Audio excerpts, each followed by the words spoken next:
Sábado! Olá, seja bem-vindo, esse é o canal Felipe Xadrez. E hoje, pessoal, não é sexta, é sábado, infelizmente não consegui postar o vídeo na sexta-feira. Sabe como é que é, imprevistos, né? Trabalho, hora extra, enfim. Então, aqui a gente atrasa, mas não falta. Então, hoje eu estou postando no sábado. E a gente vai continuar, esse é o último vídeo referente à armadilha posicional que vitimou alguns campeões mundiais. Eu vou deixar a playlist aqui em cima para quem não viu as partidas anteriores. Tem partida do Kasparov, do Bob Fischer, então dá uma olhada lá que é bem interessante. Aliás, né, perdão, hoje não é uma partida de mundial, tá? Hoje a gente só vê uma partida do Mikhail Tal, que também chegou a jogar uma partida onde caiu nessa mesmíssima posição. O adversário dele tentou aplicar essa armadilha dele, mas é Mikhail Tal, né, pessoal? Bom, de qualquer forma, antes da gente ir pro tabuleiro, você que está chegando agora, já aproveita, se inscreve no canal. Não esqueçam, pessoal, de ativar o sininho, porque toda vez que sair vídeo novo o YouTube vai te notificar. Deixa aquele like para fortalecer e ajudar na divulgação do vídeo. E para quem gosta do conteúdo do canal, considere se tornar membro e apoiar o canal.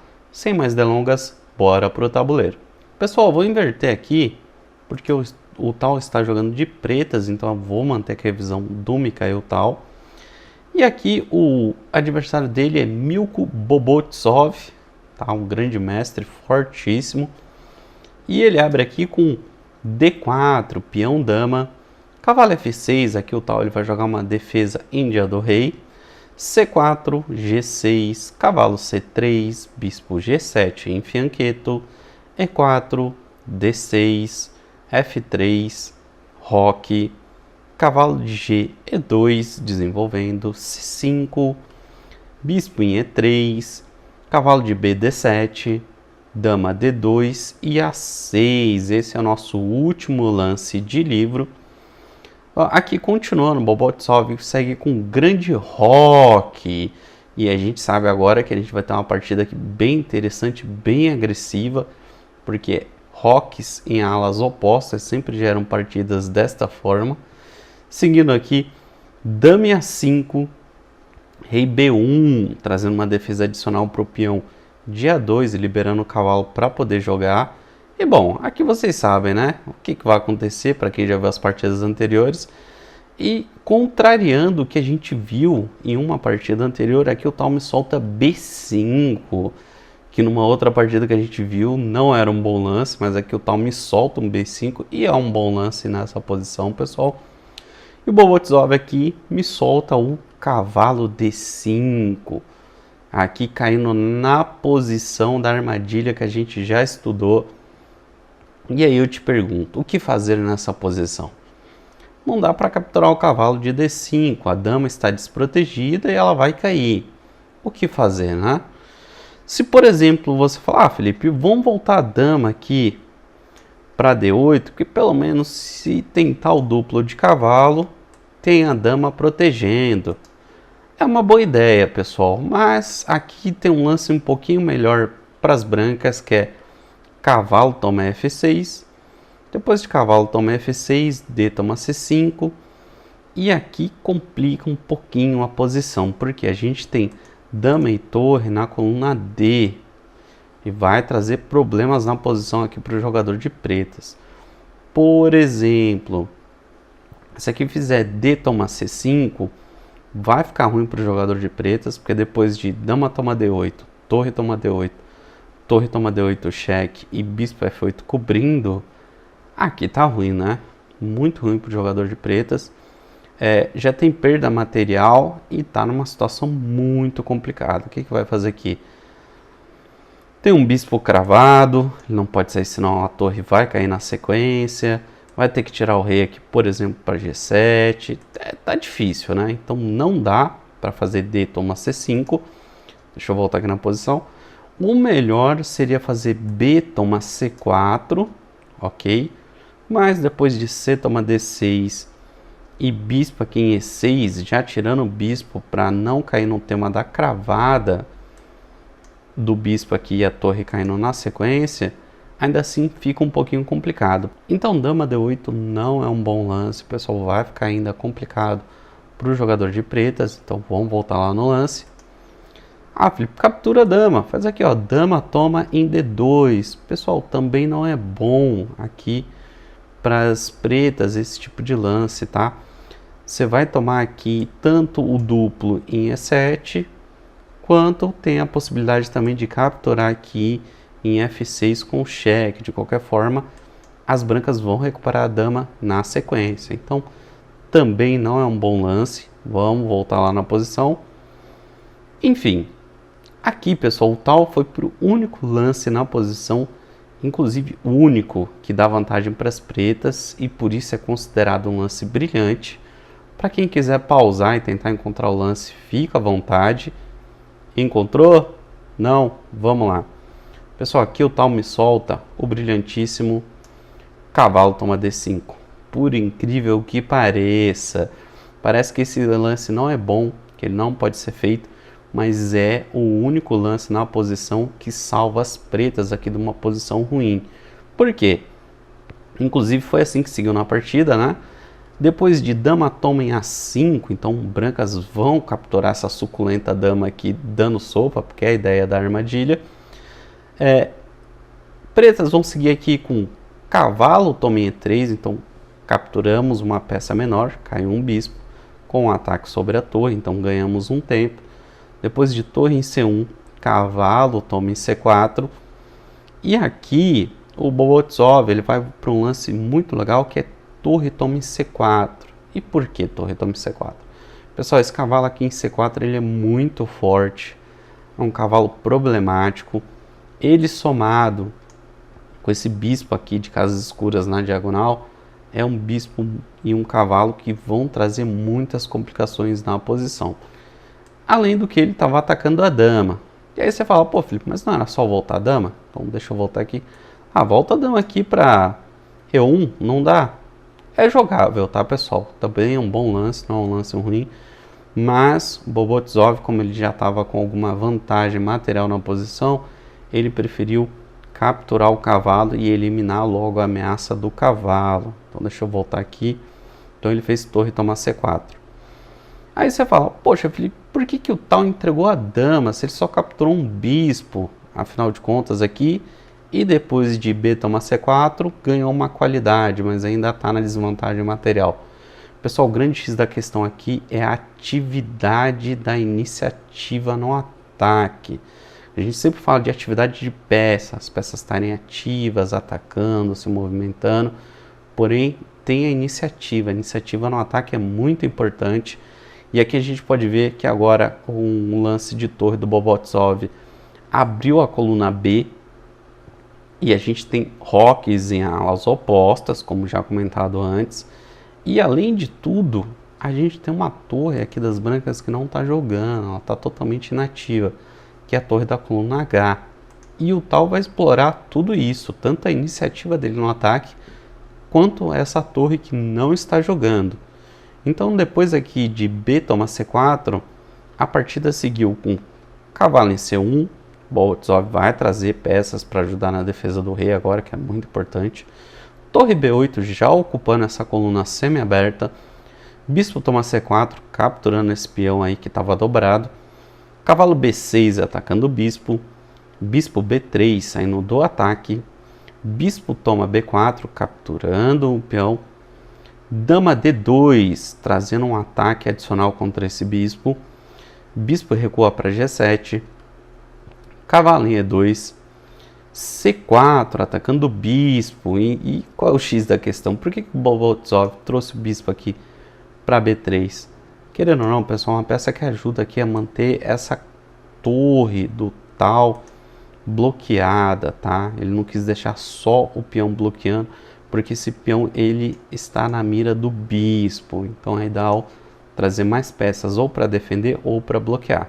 Então ele trouxe o bispo para bloquear e trouxe a dama para defender também esse ponto, tá? Bem interessante isso aqui também. Seguindo aqui, o Bobotsov fez bispo em C2, saindo do ataque do peão. C3 E3. E agora o tal não dá tempo do Bobotsov se defender.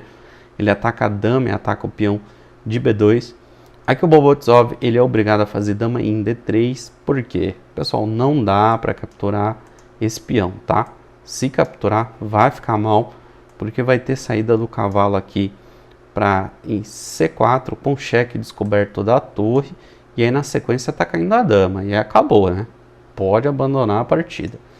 Então não dá para fazer esse lance, tá? Então ele fez o melhor na posição dama em D3. C toma B2, capturando o peão. Cavalo em D4, trazendo o cavalo aqui para ajudar a bloquear a diagonal do bispo, porque o bispo estava defendendo o peão, por isso que o rei não pôde capturar. Bispo em D7, controlando bem os saltos desse cavalo aqui de D4. Torre D1, trazendo aí mais uma peça para apoiar agora. Finalmente o Bobotsov ativou de forma efetiva essa torre. Torre de F C8, pressionando o bispo. Bispo B3, cavalo em A4, trazendo uma defesa aqui para o peão que estava sem defesa no momento. Bispo toma 4, eliminando esse cavalo.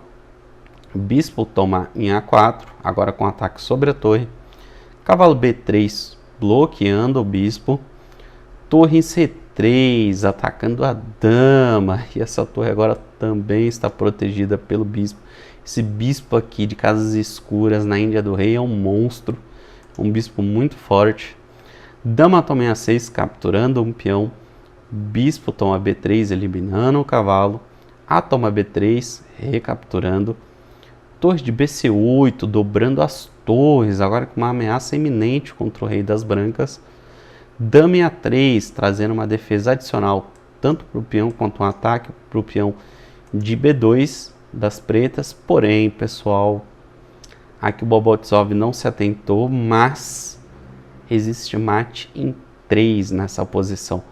E é claro, o tal encontrou. Se você quiser pausar e tentar encontrar aí, fica à vontade. Mas seguindo aqui, o tal já me solta o torre C1 cheque, depois de torre toma C1, torre toma C1 cheque. E aqui sim, o Bobotsov joga a toalha, pessoal, ele abandona, porque realmente aqui tem cheque mate em um lance. Para quem não viu, eu vou mostrar aqui, é rei em A2, forçado, tá? Aí depois de B1 promovendo para dama, é mate, não tem mais o que fazer. Que legal, né, pessoal? Mikhail Tal enfrentou a nossa armadilha posicional que derrubou Kasparov, que derrubou Spassky durante mundiais e se saiu de forma brilhante. Não é à toa aqui que é o Mago de Riga. E a gente tem que fazer um pequeno parênteses aqui.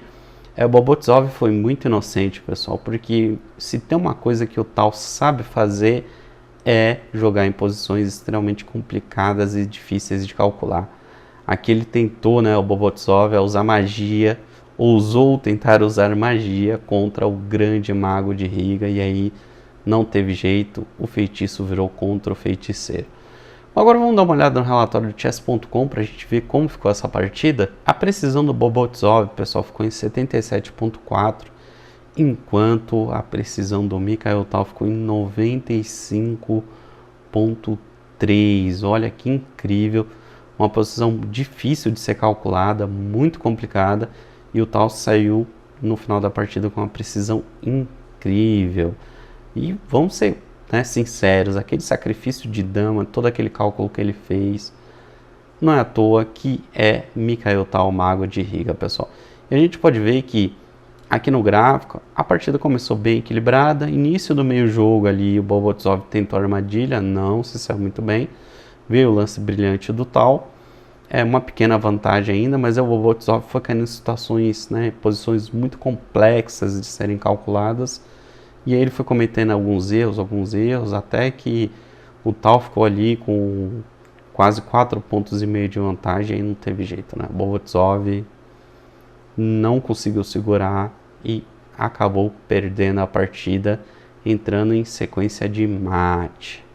Bom, pessoal, aqui é complicado pontuar um único lance, porque foram vários aqui que levou o Bobotsov à derrota, tá? Então não tem como pontuar lance a lance, vai ficar difícil. Mas fica aí a ressalva do lance do tal, que foi o sacrifício de dama dele, que foi um sacrifício incrível. E para a gente não ficar sem analisar lance nenhum, eu quero analisar aqui com vocês o lance que o Bobotsov poderia ter feito, melhor lance na posição, ao invés de tentar aplicar a armadilha no tal. Então bora para o tabuleiro para a gente ver o que ele poderia ter feito ao invés do lance de cavalo. Aqui a gente está indo para o 11º lance, e a gente viu que o Bobotsov fez cavalo D5, tentando a armadilha. E a gente viu que o tal responde de forma brilhante. O que o Bobotsov poderia ter feito aqui na posição, ao invés de ter feito esse lance aí de cavalo tentando a armadilha? Como a gente sabe, pessoal, roques em alas opostas normalmente levam a vantagem quem inicia um ataque primeiro. Então o Bobotsov poderia ter feito aqui, por exemplo, um H4, iniciando um ataque na ala do rei. O tal ele provavelmente iria bloquear, fazer aqui, por exemplo, um H5, e aí depois de um D toma C5, um D toma C5, a gente tem uma posição equilibrada aqui, tá? Ambos vão lutar pela iniciativa, vão atacar no centro, vão tentar ataques nas alas para conseguir a iniciativa, mas nessa posição a gente ainda tem um equilíbrio posicional, tá? Então, faltou aí esse discernimento do Bobotsov. Ele tentar aplicar uma armadilha no tal, como a gente sabe, não foi uma boa ideia. O vídeo de hoje foi esse, pessoal. Espero que vocês tenham gostado. Eu declaro aberto aí o final de semana. Bora jogar de chess, chess.com, xadrez de rua. Eu desejo a todos vocês um ótimo final de semana, bastante rating. E a gente se vê no próximo vídeo. Valeu!